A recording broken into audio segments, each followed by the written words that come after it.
Bueno, uno de los déficits también que se acusa en este proceso de reforma, entre comillas, aunque sea una conferencia y no una convención, es el déficit de la presencia de las regiones, precisamente, ¿no?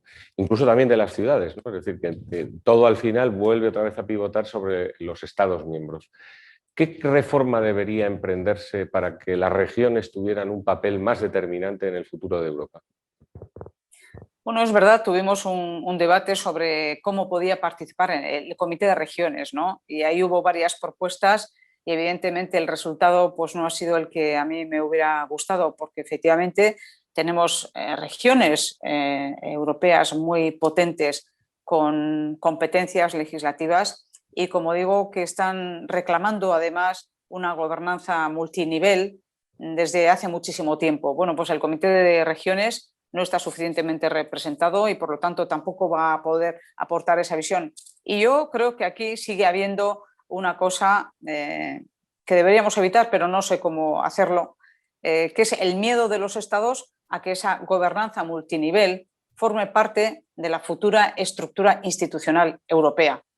Para mí, efectivamente, bueno, ya hay un movimiento de 14 regiones a nivel europeo que se asocian en el RALEG, donde han pedido además una mayor participación en esta conferencia sobre el futuro de Europa, porque han aportado compromiso, valores, conocimiento, resultados en las políticas y porque conocen de primera mano y con una mayor cercanía lo que ocurre a su ciudadanía, las problemáticas que tienen todos sus agentes en el ámbito local y porque han demostrado unos resultados y una eficiencia que los Estados miembros, bueno, pues cada vez de la que carecen, ¿no? Porque son estructuras demasiado grandes para dar soluciones a los problemas concretos de la ciudadanía.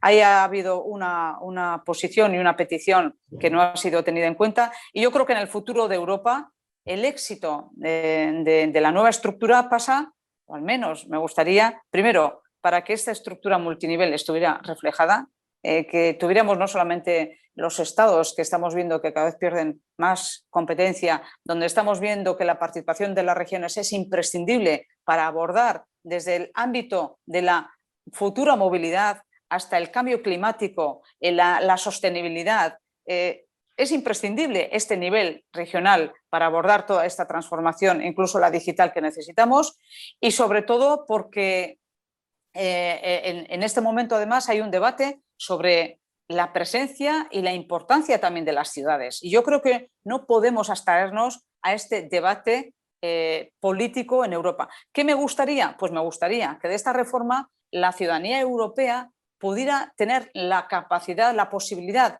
de votar a un presidente de la Comisión Europea. Esto es acercar la institución a la ciudadanía.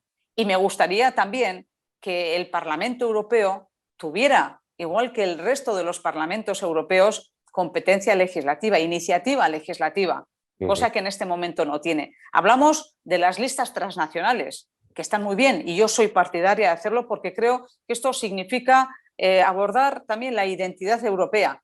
Pero creo que el debate sobre la estructura institucional, la simplificación de la estructura y que tengamos un Parlamento y un gobierno europeo donde la ciudadanía vote a su presidente tendría que ser el paso imprescindible.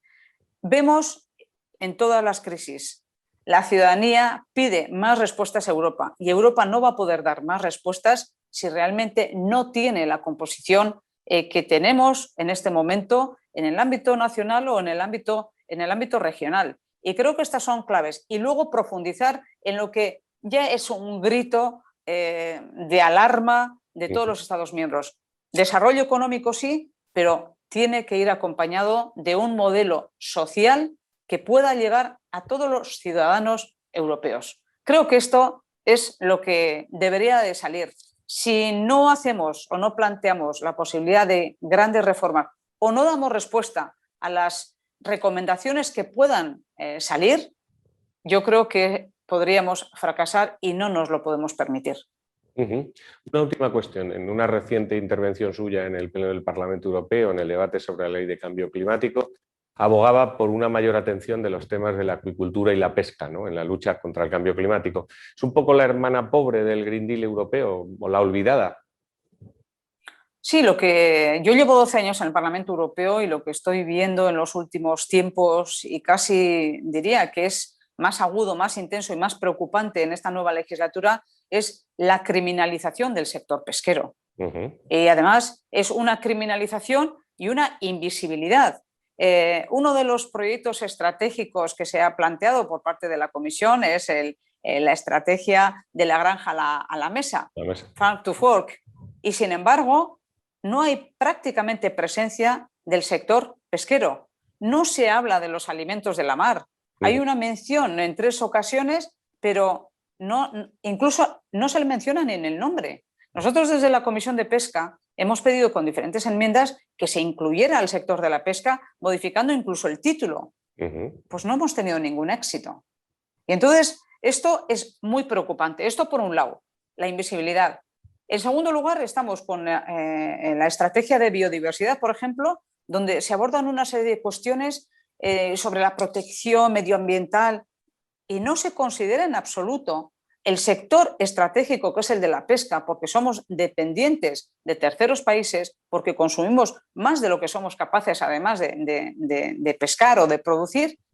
No se hace ninguna mención al sector ni a los esfuerzos que lleva haciendo en los últimos años por tener una pesca sostenible, por elaborar planes de gestión, por poner etiquetados de sostenibilidad, por el tratamiento del pescado. Es decir, no se hace ningún reconocimiento a todos estos esfuerzos. Y lo más preocupante es que cuando hablamos del sector pesquero, que hay, claro, artesanal, arrastre, gran altura, bueno, pues nos equiparan casi al sector del sudeste asiático, que sabemos cómo pescan los diferentes mares, y no hay manera de hacer esta distinción. Para nosotros es un problema porque los buques europeos tienen un control tremendo y están haciendo unos esfuerzos sobre etiquetados, sobre sostenibilidad, con observadores, con innovación en sus buques, que yo he conocido y he estado dentro de ellos. Y sin embargo, la imagen que se da es, no, es que están esquilmando los mares, están atacando, están, no sé, pescando todo lo que pueden. Y cuando vemos las imágenes decimos, pero es que estos no son buques europeos. Ustedes están equiparando. Es igual. O sea, no tenemos posibilidad de hablar con rigor de lo que es el sector europeo. Y yo creo que se le está criminalizando, se le está invisibilizando. Es un sector que pesca, y yo creo que durante el COVID además lo ha demostrado también como otros sectores, han salido a la mar a pesar de todos los riesgos, han aportado productos de calidad. Es una proteína que todos los informes a nivel europeo dicen que es necesario para la salud de las personas, y sin embargo es preocupante la ausencia, yo diría la protección que se le está dando a este sector. Un sector que está acusando además esta falta de apoyo, de cobertura, y que corremos el riesgo de que el abandono de las generaciones más jóvenes en este sector, bueno, pues sea muy preocupante. Yo creo que hay toda una estrategia que a veces me pregunto de dónde llega esta estrategia, porque a medio y largo plazo los perjudicados seremos los europeos frente a otros sectores. Yo creo que hay que seguir manteniendo la sostenibilidad del sector pesquero. Hay que hablar con las comunidades locales, que al final son los que están haciendo ese esfuerzo. Hay que trabajar por la diversidad, pero no se puede hacer nada sin contar con el propio sector y con las comunidades costeras, que son las que peor lo están pasando, son las que están haciendo los esfuerzos de esa sostenibilidad y de algunas